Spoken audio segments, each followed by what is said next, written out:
एक बार हम लोग बुलंद स्वर में परमाराध्य गुरु महाराज जी की जय ध्वनि करें। श्री सद्गुरु महाराज जी की जय। वंदो गुरुपद कंज कृपा सिंधु नररूप हरि महामोहतम पुंज जासु बचन रवि करनी कर मंगल मूर्ति सतगुरु मिलवै सर्वाधार मंगलमय मंगल करन बिनवो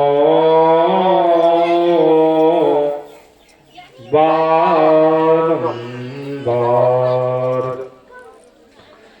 मेरा मुझ में कुछ नहीं, जो कुछ है प्रभु को तेरा तुझको सौंपता क्या लागत प्रभु मोर, क्या लागत प्रभु मोर। श्री सद्गुरु महाराज की जय। परमाराध्य आराध्य जी की श्री जुगल चरणों में कोटि सहज नमन।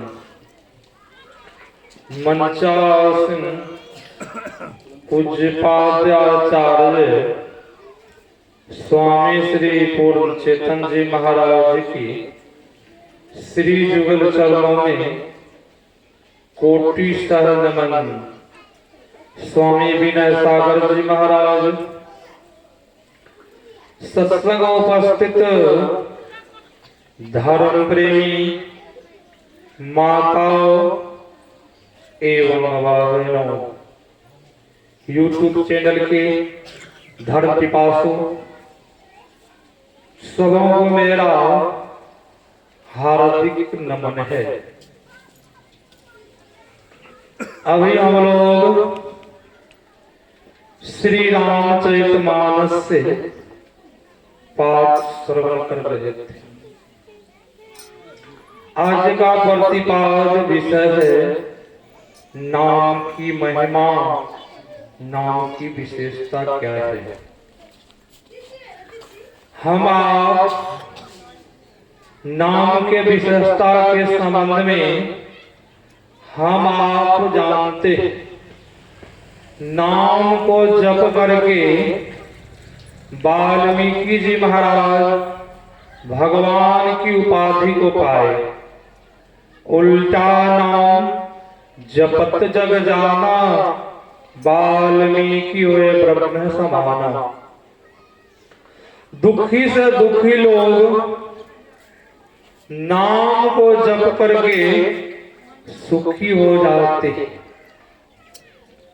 वह नाम क्या है? संत कबीर साहब ने कहा है, राम नाम सब कोई कहे, नाम चिन्हे सो, नाम चिन्हे सतगुरु मिले, नाम कहावे सो।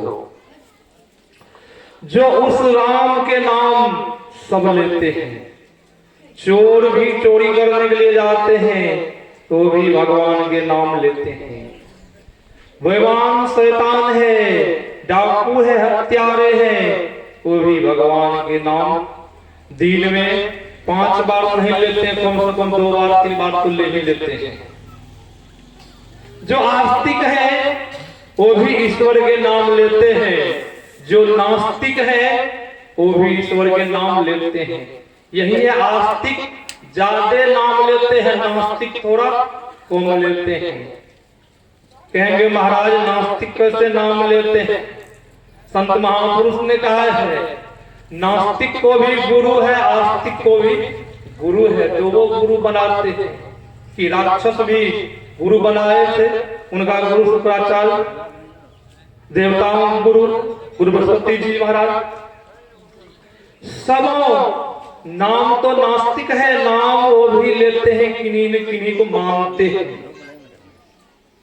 वही संत महापुरुष ऋषि कहते हैं नाम जपने से हमारे परमराज गुरु महाराज जी भी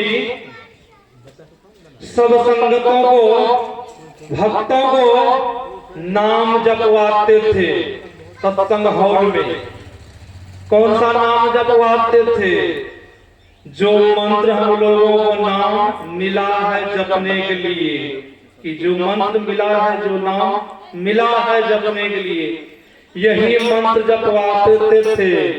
परमराज गुरु महाराज जी भी सब सत्संगियों से वाचिक गप जप करवाते थे, फिर पुनः उपांशु जप करवाते थे, तब पुनः मानस जप करवाते थे।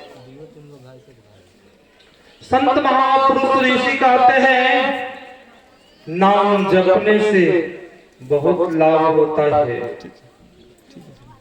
वह नाम क्या है? भगवान का, ईश्वर का, परमात्मा का हम आप जानते होंगे।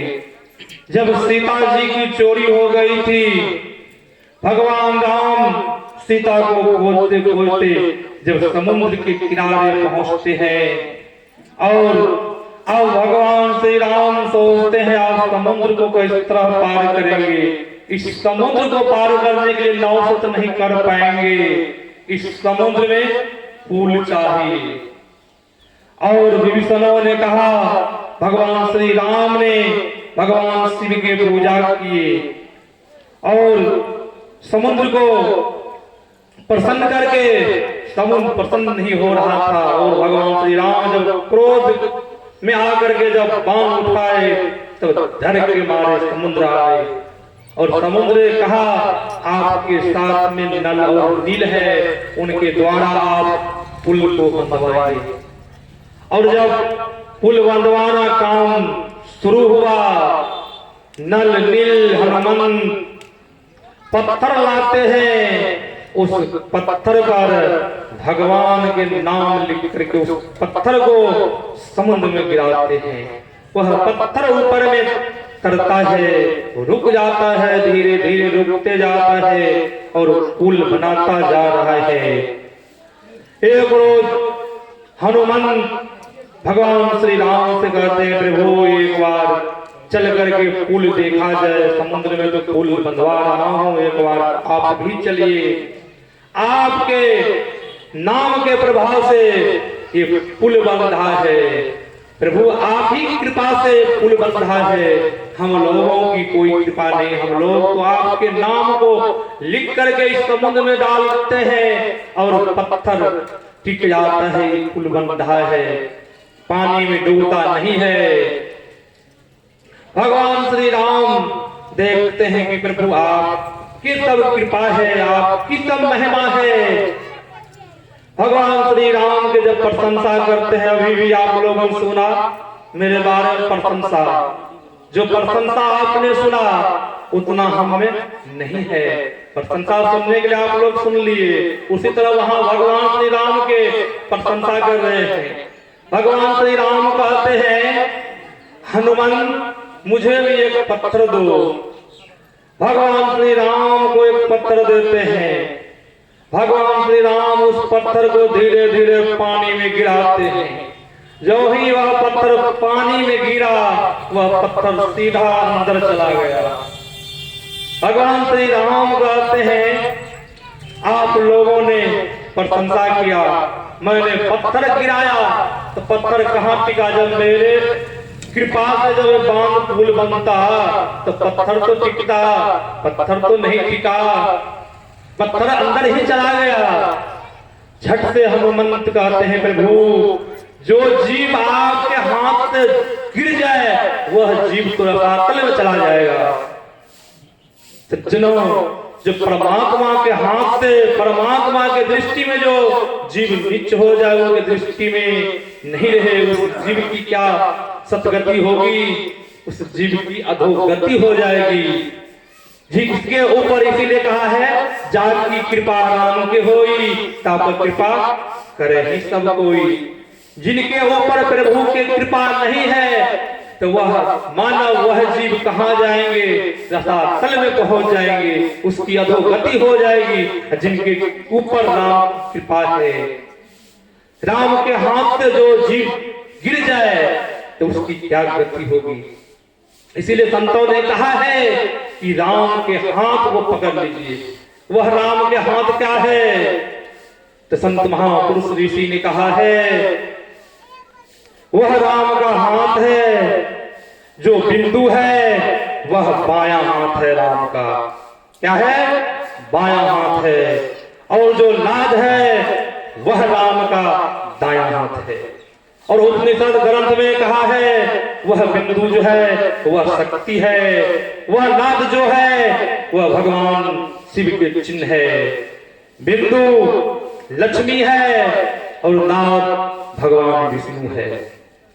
जब हम आप चाहते हैं उस परमात्मा ईश्वर के हम आप हाथ पकड़ ले, सदा के लिए कभी नहीं गिरे, उनका हाथ को कभी नहीं छोड़े, तब हम आप क्या करें? तो बिंदु ध्यान करें, नाद ध्यान करें। हमारे परमराज गुरु महाराज जी कहा करते थे, जिस संप्रदाय में बिंदु ध्यान, नाद ध्यान की चर्चा नहीं होती है, वह संप्रदाय नहीं, वह मत नहीं। इसलिए संतों ने कहा है, उस परमात्मा को पाने के लिए चाहते हैं तो सर्वप्रथम नर्सरी पढ़ाई करें, बरमाला की पढ़ाई। बरमाला की पढ़ाई क्या है? हम आपको जो मंत्र मिला है वह मंत्र को जपते रहे, चलते फिरते। मंत्र जपने से होगा क्या? हरदम रटो, कबहू नहीं हटो, तुझे छेड़ेगा न काल। मंत्र के प्रभाव से आपको काल कभी छेड़ नहीं सकता है। जब मंत्र का प्रभाव, जब आप मंत्र से शक्ति उत्पन्न होती है, और जब मंत्र का मनोयोग पूर्वक जाप करेंगे, जब आपकी अंदर में शक्ति होगी तो आपको अंदर में प्रेरणा मिलेगी मानस ध्यान करने का। जब मानस ध्यान में आपके अंदर में शक्ति हो जाएगी, आप हूबहू रूप को अपने अंदर में, परमराज गुरु महाराज जी के रूप को अपने अंदर में देख रहे हैं और किसी को नहीं बता रहे हैं। बहुत तो ऐसे हैं जो रूप को देखते हैं, बहुत तो बाबा लोग से बोलते हैं, बहुत तो सत्संगी से बोलते हैं, हम तो अंदर में गुरु महाराज जी के दर्शन करते हैं, हम तो ये चीज देखते हैं, हम तो बिजली की चमक देखते हैं। सज्जनों, 10 रुपया 50 रुपया आपने कमाया, वह रुपया को आप खर्चा कर दीजिए, क्या आपके पास कुछ बचेगा?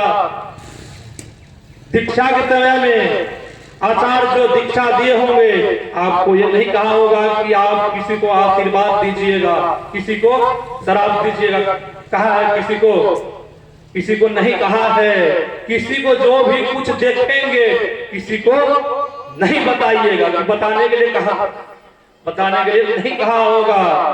तो फिर हम आप जो बताते हैं, जो भी कुछ हम कमाते हैं भक्ति रूपी धन, हम किसी को बता दिए तो उससे क्या होगा? जो भी आप धुंधला धुंधला रूप देखते हैं वह भी रूप आप नहीं देखेंगे, शक्ति छिन्न हो जाएगी, आप उस रूप को नहीं देखेंगे। साधक व्याकुल हो जाते हैं, व्याकुल होते हैं कि हम फिर पुनः देखें। फिर आप कमाना पड़ेगा ना, जब कमाएंगे तो ना फिर रूप को देखेंगे। उसको कमाने के लिए फिर आप उतना जप करना होगा, जितना खर्चा कर दिया आप किसी को दे दिए फ्री में। आपके पास कोई आते हैं, कहेंगे महाराज आशीर्वाद देने के लिए तो नहीं कहा है, मुझे दया आ जाती है। जब दया आती है तो उस समय आप ऐसे दो हाथ को जोड़ करके आप कहिए, आप भी प्रार्थना कीजिए, मैं भी प्रार्थना करता हूँ, और आज देव परमराज गुरु महाराज जी से आपकी मनोकामना पूरी हो जाए, आपका काम बन जाए। इस तरह जिस तरह बाराकर से गिरधारी बाबू के पुत्री पगली हो गई थी, परमराज गुरु महाराज जी के रूप में चली गई थी, और परमाराज गुरु महाराज जी का जो है चरण स्पर्श हुआ, वह पगली ठीक हो गई थी। और परमाराज जब भगत का पूछे उस माताएं से, माताएं बोली कि बराबर के गिरधारी वालों के पुत्री है। गुरु महाराज जी क्या बोले, मैं ईश्वर से प्रार्थना करता हूँ कि इनका पागलपन दूर हो जाए। कि गुरु महाराज जी ये बोले कि मैं प्रार्थना कर रहा हूँ पगली ठीक हो जाए, ऐसा गुरु महाराज जी नहीं बोले। गुरु महाराज जी बोले मैं उस ईश्वर परमात्मा से प्रार्थना करता हूँ इनका पागलपन दूर हो जाए। फिर हम लोग क्यों आशीर्वाद दे देते हैं किसी को, आशीर्वाद देने को नहीं मिला। हम लोग परमाराज गुरु महाराज से कहिए आप भी दुआ कीजिए, मैं भी दुआ कर रहा हूँ आपका काम बन जाए। जब इस तरह हम आप कहेंगे तब भक्ति भजन नाम में हम आप आगे बढ़ेंगे। समय का अभाव है, पूज्य बाबा से सुनेंगे, स्वागत गान होगा, बहुत तरह का कार्यक्रम है। मैं अपना वक्तव्य यहीं पर विराम देता हूँ। श्री सद्गुरु महाराज की जय।